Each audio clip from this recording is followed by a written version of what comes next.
monsieur, bonsoir. Lundi 15 juin, au menu de questions écho ce soir, d'abord une entrée en matière avec le pilier de la croissance marocaine, l'agriculture.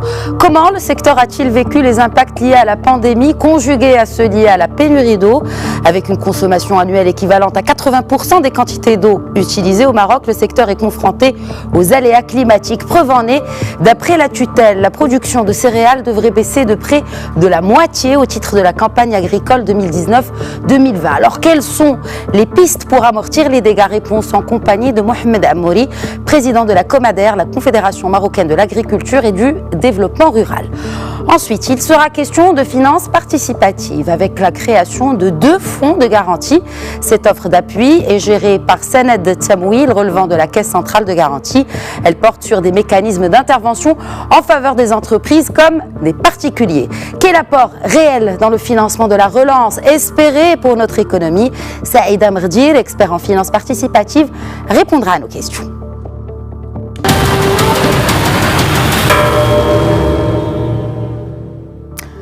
État des lieux du secteur de l'agriculture en temps de Covid en compagnie de Ala Abnani. 4 mois après le début de la Covid-19 au Maroc, le secteur agricole semble avoir plutôt bien résisté. C'est notamment le cas des filières de maraîchage et d'arboriculture. Une production abondante a été constatée malgré une pluviométrie moins généreuse cette année. D'ailleurs, ce retard des pluies a lourdement affecté la filière céréalière dont la production n'a atteint que 30% de son objectif, soit à peine 1,3 million de quintaux selon le département de l'agriculture. Toutefois, les niveaux de stock permettent de couvrir 5 mois des besoins nationaux en blé tendre et jusqu'à 4 mois pour le blé dur. Globalement, la non-disponibilité de la main-d'œuvre en raison du confinement décrété depuis le mois de mars a été l'un des effets du coronavirus ressentis dans le secteur agricole. Il en est de même du transport et de la commercialisation de la production, freinés par les limitations de transport et circulation, ce qui a entraîné des pertes de récolte chez certains agriculteurs. Face à cette situation, l'État a mis en place un guichet unique dédié au dépôt des dossiers de demande de subvention pour les agriculteurs. La procédure des indemnisations des paysans contre la sécheresse par la mutuelle agricole marocaine d'assurance et le crédit agricole s'est élevée pour sa part à 350 millions de dirhams. Ces 2 organismes ont d'ailleurs financé divers programmes en faveur des paysans pour une valeur globale de 1,5 milliard de dirhams. Et depuis l'Arrache par téléphone, Mohamed Amouri, président de la Comader. Bonsoir Mohamed Amouri. Bonsoir Madame Yassine. Selon un sondage d'agrimaroc.ma, 67% des agriculteurs approchés n'auraient pas constaté de réel impact de la pandémie. Qu'en pensez-vous? Eh bien, voilà, Madame, nous avons vécu cette campagne. Merci d'abord pour l'invitation. Nous avons vécu cette campagne agricole qui était caractérisée par une sécheresse très accentuée, une sécheresse qui a quand même sévi toute l'année. Nous avons donc enregistré des déficits pas très importants en matière hydrique, donc quelque chose comme 30% par rapport à la moyenne des 30 dernières années de nos réserves et de 25% par rapport à la campagne précédente, les réserves hydriques dont dispose le pays. Évidemment, l'impact de cette sécheresse est venu se compliquer avec l'impact évidemment du coronavirus qui a frappé le Maroc au même titre que pratiquement tout le monde.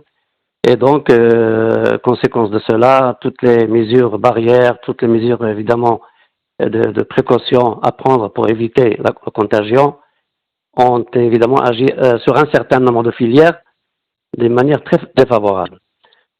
Quelles sont ces filières justement? Quelles sont ces filières qui ont le plus souffert justement? Alors, les filières qui ont souffert le plus, c'est les filières de production animale, essentiellement la filière avicole, évidemment conséquence de la fermeture des marchés hebdomadaires et de la fermeture d'un certain nombre de commerces de proximité. Les producteurs de poulets, ils ont été obligés donc de produire sans savoir comment vendre. Donc nous avons une contrainte commerciale. La filière suivante, qui est la filière évidemment des petits ruminants, à savoir les ovins et les caprins, conséquence de la fermeture des marchés hebdomadaires, Donc, il n'y a pas eu de transaction suffisante pour pouvoir maintenir une trésorerie susceptible de leur porter l'appui à l'engraissement de leur bétail, ovins et caprins. Mais conséquence de tout cela, évidemment, la Comader, qui est l'association de toutes les interprofessions, a dû évidemment demander à notre gouvernement, à travers notre ministère de tutelle, de réaliser un certain nombre d'opérations, essentiellement les souks pilotes, les marchés pilotes, modèles qu'on appelle les modèles Covid-19, les marchés modèles Covid-19, dont le premier, vous l'avez vu, un peu partout par les moyens de communication, a démarré à Azrou il y a une semaine, à peine une semaine. Donc, nous avons donc heureusement que le gouvernement a pu autoriser les marchés hebdomadaires pour qu'on reprenne la commercialisation de ces petits ruminants et aller et favoriser cette filière animale. Mais quand vous dites, quand on parle de cette expérience de Azrou qui vient d'être donc tout juste lancée il y a une semaine, vous l'évoquiez, est-ce une expérience qui va être dupliquée dans d'autres régions du royaume à l'approche notamment de Eid el-Kbir? Absolument, absolument. Et c'est d'ailleurs les consignes et je pense que la réussite de ce marché, d'abord nous avons un deuxième marché que nous allons lancer maintenant officiellement dans la région de l'Oriental et que cette expérience et ce modèle sera un petit peu généralisé même dans les souks hebdomadaires. Dans les communes qui gèrent ces souks-là, ils vont évidemment s'inspirer de ce modèle pour pouvoir éviter d'abord la contamination des personnes entre elles, parce que le modèle prend toutes les mesures et toutes les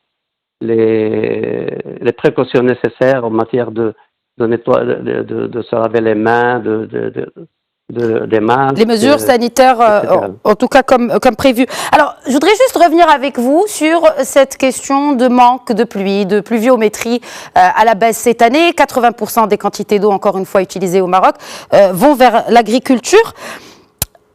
Comment cette situation a-t-elle été gérée? Bon, madame, tout ça est là comme un historique. Nous avons quand même développé une stratégie agricole très importante qui a fait que actuellement nous sommes en train de récolter quelques fruits. C'est grâce donc à la stratégie du plan Maroc Vert, implantée depuis 2008-2020, qui a réalisé énormément de projets d'irrigation.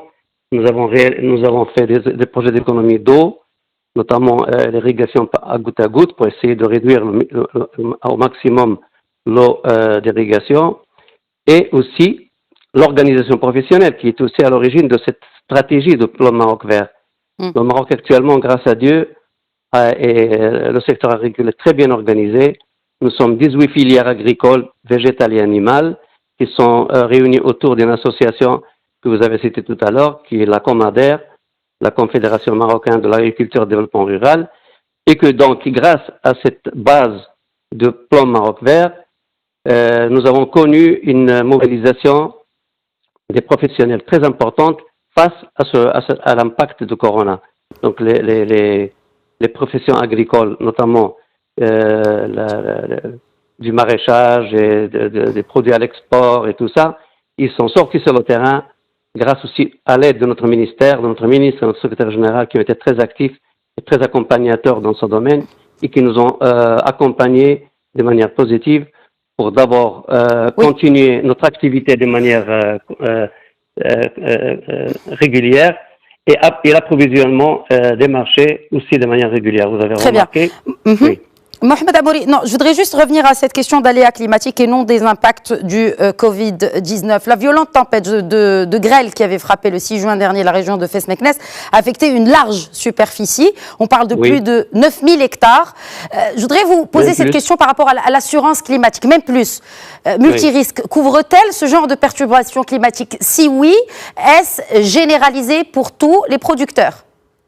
Madame, non. Ce sont des calamités naturelles qui arrivent souvent, de temps à autre, pas souvent, heureusement. Je pense que dans le cadre de Fonds de développement agricole, notre ministère dispose des moyens d'appuyer les agriculteurs qui ont suivi ce fléau de la grêle, qui a été très dur pour les producteurs des arbres fruitiers, surtout en pleine saison de récolte. Absolument. Et qu'il y a une subvention des filets d'empêchement de la grêle.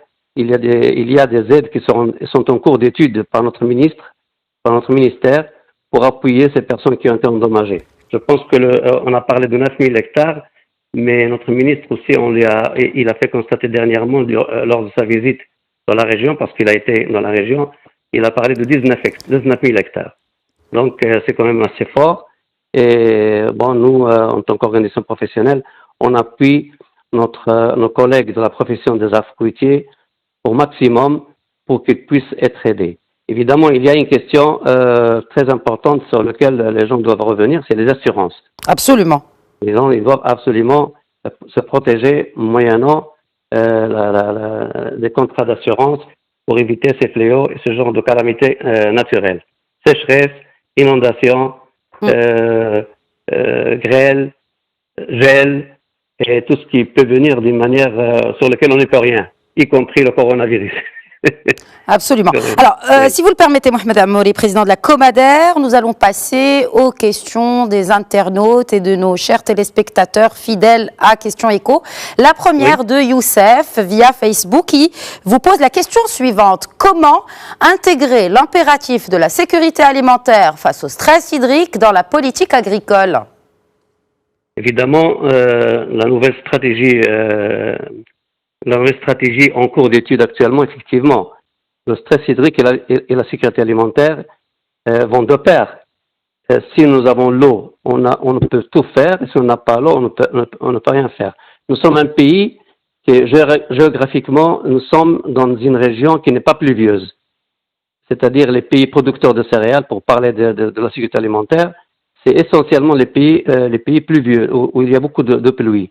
On ne peut pas faire des céréales avec de l'eau d'irrigation par dessalement de l'eau de mer ou par la nappe phréatique, qui est un pompage très éloigné, qui coûte cher aussi.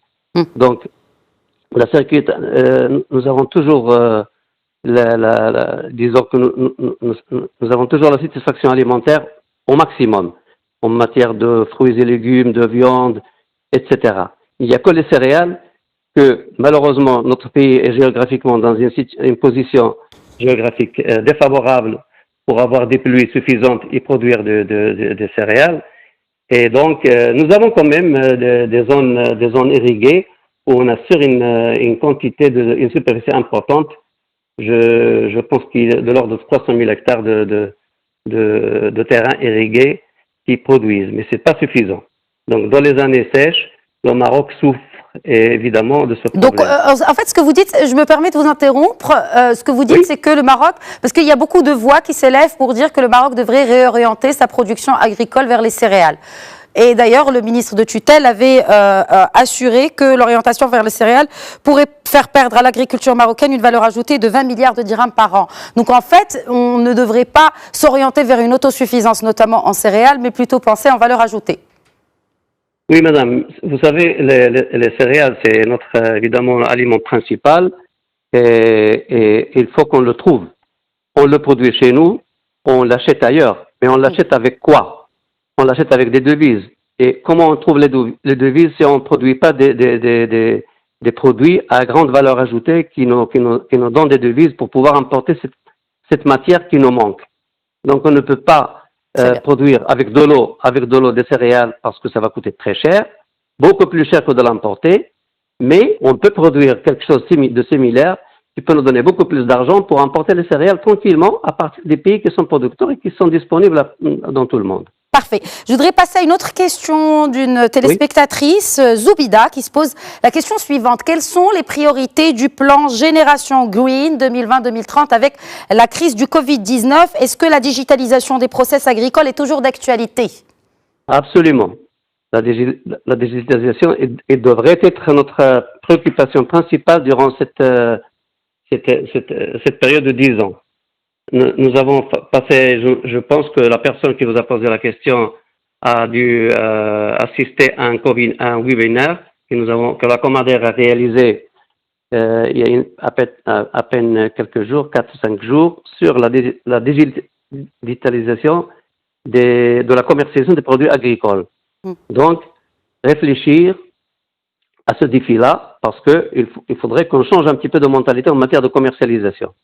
Et donc, on doit nous organiser. Donc, les priorités du plan Génération Green, bien sûr, sur le fond de crise de Covid-19, serait ce point important de digitalisation. Quelles sont les autres priorités? Évidemment, la priorité hydrique, de créer des ouvrages qui nous assurent une quantité d'eau suffisante pour produire tout ce qu'on doit produire. Et puis surtout, l'aspect humain.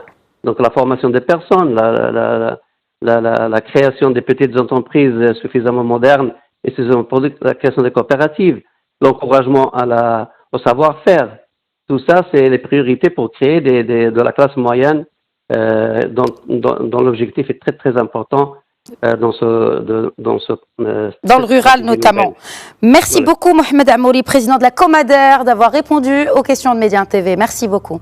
Merci à la Khadija. Merci beaucoup. À vous. Merci. Nous passons sans plus attendre à la deuxième partie de Questions Éco.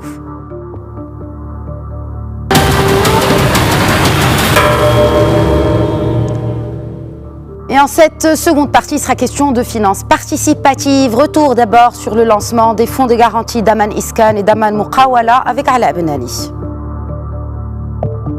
Les banques participatives ont désormais un fonds de soutien et d'appui à l'instar des banques conventionnelles. Objectif, leur permettre de poursuivre et renforcer davantage l'accompagnement et le financement des ménages et des entreprises. Il s'agit de 2 fonds baptisés Daman Iskan et Daman Muqawala. Comme son nom l'indique, le premier, Daman Iskan, constitue un fonds de garantie des financements accordés par les banques et fenêtres participatives en faveur des particuliers pour l'accès à la propriété. Il est géré par la fenêtre participative de la Caisse centrale de garantie, Sanat Tamwil. Le second, Daman Muqawala, représente un fonds de garantie des financements accordés par ces mêmes banques en faveur des très petites et moyennes entreprises. Ce système, qui confirme l'engagement de l'État pour la promotion du marché des financements participatifs, constituera un renfort pour soutenir et diversifier les modes de financement, aussi bien des entreprises que des ménages, et contribuer ainsi à la relance de l'économie nationale. Il est à noter que le lancement de ces 2 fonds fait suite à l'avis de conformité du Conseil supérieur des Oulémas. Et nous joignons depuis Casablanca par Skype notre deuxième invité, Saïd Amerdir, expert en finances participatives. Bonsoir Saïd Amerdir. Bonsoir Madame Ihsan, merci pour l'invitation. Je saisis l'occasion pour souhaiter propre rétablissement à Sa Majesté le Roi Mohamed VI, que Dieu l'assiste, au nom de l'Association marocaine des professionnels de la finance participative. Nous souhaitons à tous un prompt rétablissement. Alors tout d'abord, peut-être pour nous rapprocher un peu davantage de ces 2 fonds de garantie, qu'est-ce que cela apporte concrètement aux citoyens lambda ? Alors, pour le citoyen lambda, effectivement, donc la finance participative a démarré au Royaume du Maroc pratiquement il y a 3 ans avec 8 banques participatives, donc ce qui a donné naissance aux créations carrément, au financement de 10 milliards de dirhams. 10 milliards de dirhams pour tout ce qui est logement et également tout ce qui est auto, qui est bien sûr matériel professionnel.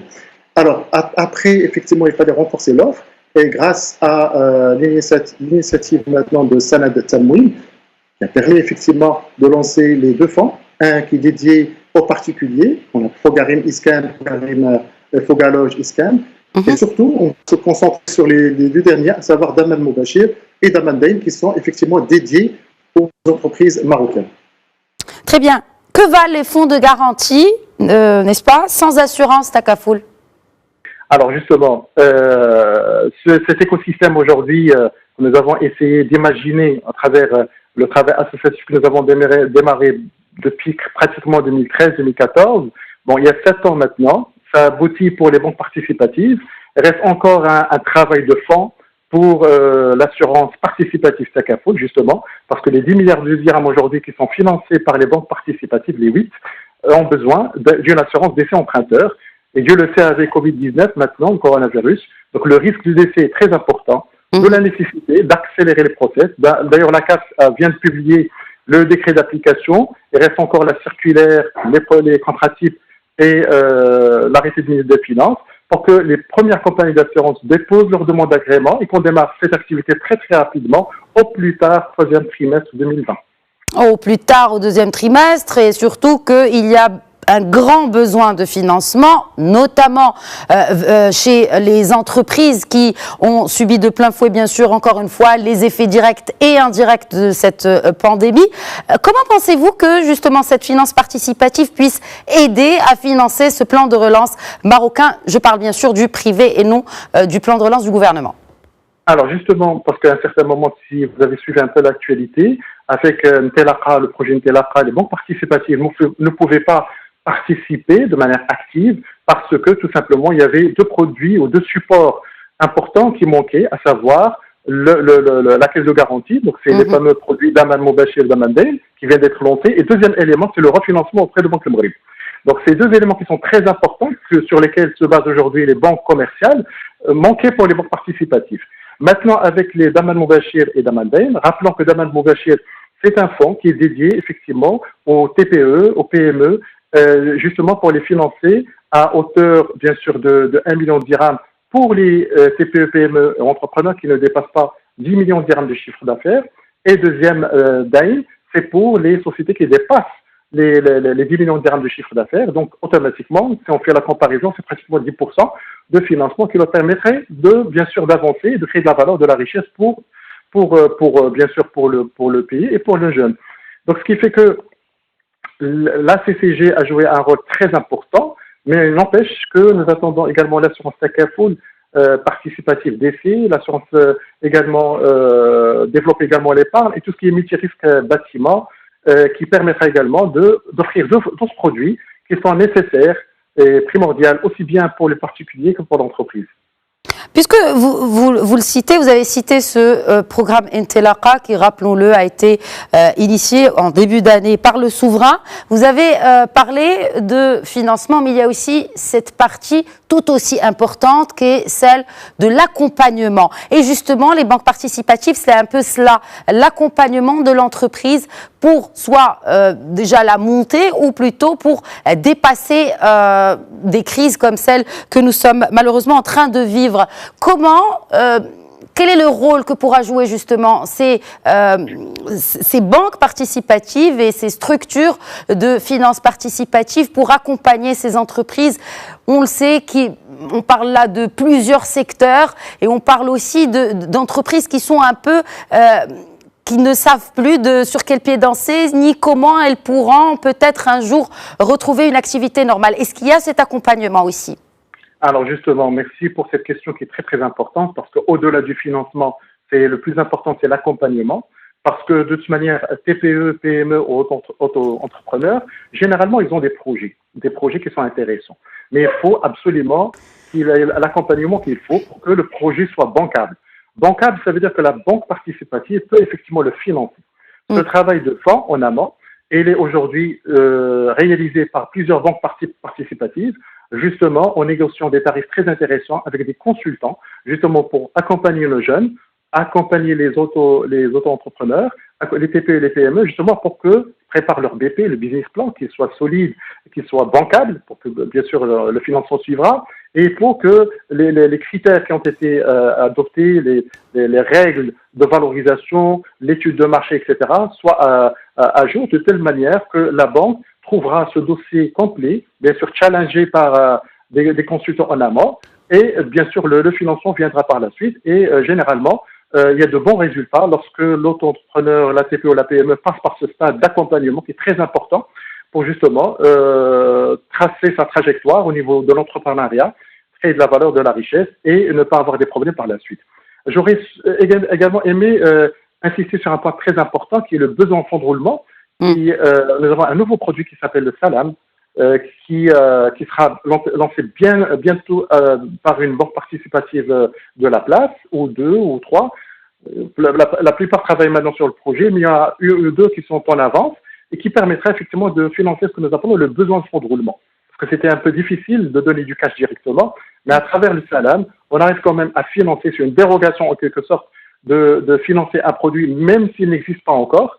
Et donc, c'est une dérogation qui existait depuis avant même le prophète et qui a été effectivement validée par le Conseil supérieur des Ulama et qui permettra d'apporter une bouffée d'oxygène à nos TPE-PME parce qu'ils ont besoin du cash pour fonctionner en attendant, bien sûr, que le résultat vienne par la suite, qu'ils réalisent leur profit, etc. Mais en attendant, ils ont besoin de payer leur salaire, ils ont besoin de payer le loyer, l'électricité, etc. Tous ces éléments, ils sont aujourd'hui finançables grâce au salam.